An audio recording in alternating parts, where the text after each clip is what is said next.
욱한다는 건 뭘까요?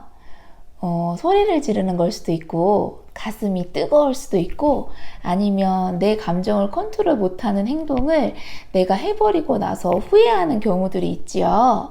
욱하는 이유가 뭐냐면요. 바로 처음에 첫 번째 욱했기 때문이에요. 그 다음부터는요, 두 번째, 세 번째는 너무 화내기가 너무 쉬워요. 그러면 아이들이나 교육하는 상황에서 왜 욱하게 되는 걸까요? 이거를 빨리 다스리지 못하면요, 아주 긴 시간 동안 힘들 수 있어요. 그건 바로 내가 처음으로 욱했기 때문이에요. 그 처음 한 번을 욱하지 않으면 웃을 일만 있어요. 그리고 많이 웃으면 웃을수록 육아든 일상이든 자꾸 나도 모르게 웃고 있어요. 이게 무슨 말이냐고요? 그런데 저는 이거를 스스로 고친 사람이기도 해요. 아이들을 대할 때나 이야기를 할 때 즐겁지 않은 거예요. 이렇게 따지고 봤더니 화를 내다 보니까 계속 화를 내게 되고 그냥 화나지 않은 것도 낯설어서 상냥하게 말하는 게 어색해지는 순간까지 가버리는 거예요.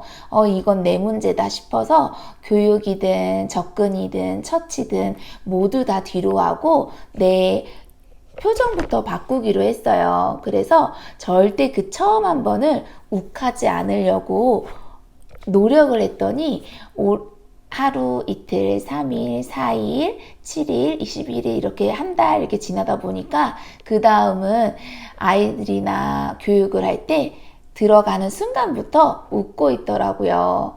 여기서 제일 최대의 수혜자는 누구냐면요. 바로 저 스스로예요. 아이들은 자라야 되는 미숙한 존재이기 때문에 답답하게 느껴질 수도 있지만 이렇게 소리를 지른다거나 혼낸다거나 내 감정을 조절 못하고 하는 말들을 온전히 봤기 때문에 아이들은 더 통제 못하는 행동으로 드러내기도 하고 아이들 또한 비슷한 감정을 배워버려요. 그런데 내가 내 감정을 조절하고 그 처음 한 번을 욱하지 않고 아이들에게 다가갈 때 웃으면서 다가간다거나 아니면 재미있는 말투로 다가가면요. 그 닭살스럽거나 어색함이 없어지고 어느 순간 즐겁고 행복한 기운이 가득한 일상이 되게 돼요. 그러면 조언을 해야 될 때요. 조언을 하면 아이들은 더 잘 듣는 환경이 돼요. 그런데 욱하면서 얘기하거나 감정을 통제하지 못하면 아이들은 아무리 바른 얘기더라도 듣고 싶어 하지 않거나 어떤 감정을 먼저 만들어 버리기 때문에 전달이 안 되는 경우들이 있어요. 이게 만약에 부모와 교사와의 관계라면 너무너무 긴 시간 동안 힘든 시간을 서로 후회만 하다가 지나와야 되는 경우가 있어요. 될 거예요. 이게 무슨 말이냐고, 당연한 말 아니냐고 이렇게 할 수도 있지만 제가 일상에서 들어가서 이런 처음 욱하는 거를 계속 욱하지 못하게 계속 웃고 있게 같은 말을 하더라도 그리고 진짜 화나는 상황이나 진짜 통제가 안 되는 상황에서부터 웃는 거예요. 뭐 평상시나 집에서 아이가 잘 때나 지나고 나서 떨어지는 상태에서는 얼마든지 웃을 수 있어요. 그런데 화가 나거나 당황하거나 뭔가 감정이 올라올 때 그럴 때 바로 욱하지 않고 웃을 수 있어야 진짜 이거를 통제하게 돼요. 이거는 조금 옆에서 도와주는 사람이 있어야 자기의 모습을 객관적으로 볼 수 있는데요. 모든 사람들이 이 과정을 거치면서 더 많이 웃게 되는 육아를 경험하게 되세요. 그러면 내가 너무 자주 욱하는데 또 이걸 어떻게 바꿀 수 있냐고요? 하루를 욱하지 않고 욱하는 순간에 웃으면서 딱 1시간 2시간 이러다가 하루를 넘겨보세요.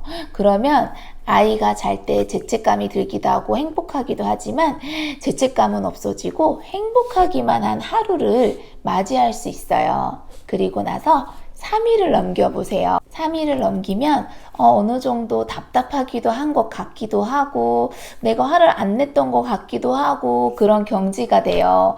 그런 다음에는요. 7일을 넘겨보는 거예요. 3일 넘겼고 7일 넘겼죠. 그러면 그거를 세면서 조금 더 그 숫자에 의지하게 돼요.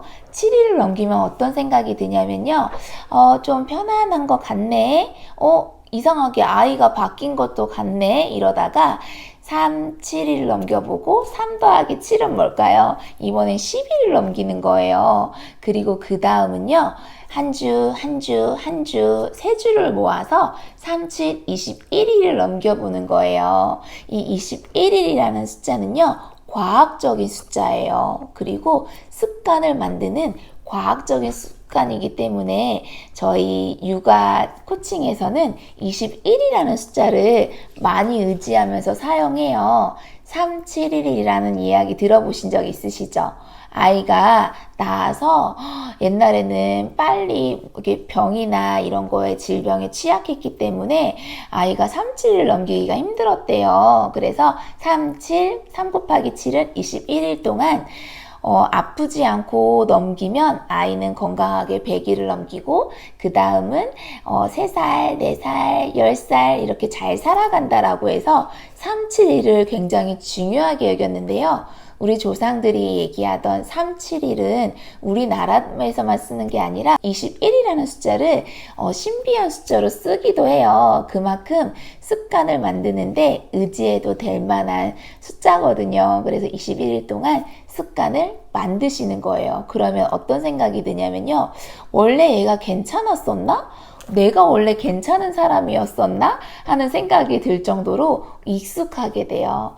그러면 어느 정도 내가 욱하는 습관을 통제하게 된 거예요. 그 다음은요, 30일을 넘겨보고 100일을 넘기면 그 다음은 내가 내 감정을 통제하고 있는 거를 보게 되실 거예요. 그러면 옆에서 보더라도 나를 보고 따라하는 경우들이 많게 되실 거예요.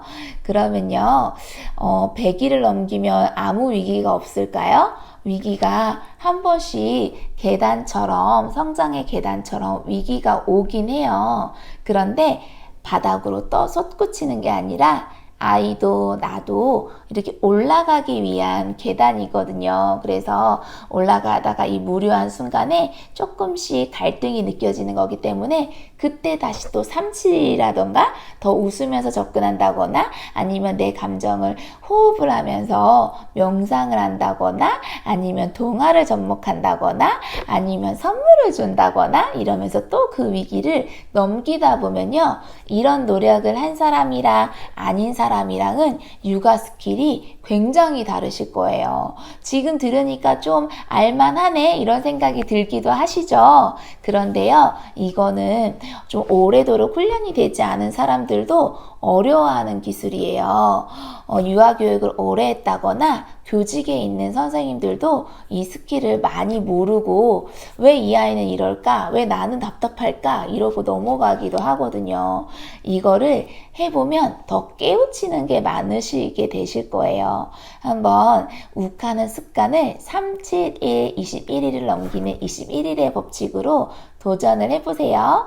욱하는 이유는 바로 처음 그 한순간을 욱했기 때문이에요. 그 욱하는 걸 잘 넘기면 욱하지 않는 육아, 후회 없는 육아를 할 수가 있어요. 그런데 내가 너무 욱하지 않고 좋게 좋게 얘기했더니 내 말을 안 듣는 경우들이 있을 수가 있잖아요. 이렇게 얘기하시는 분도 있어요. 이 방법에 대한 접근도 있는데요.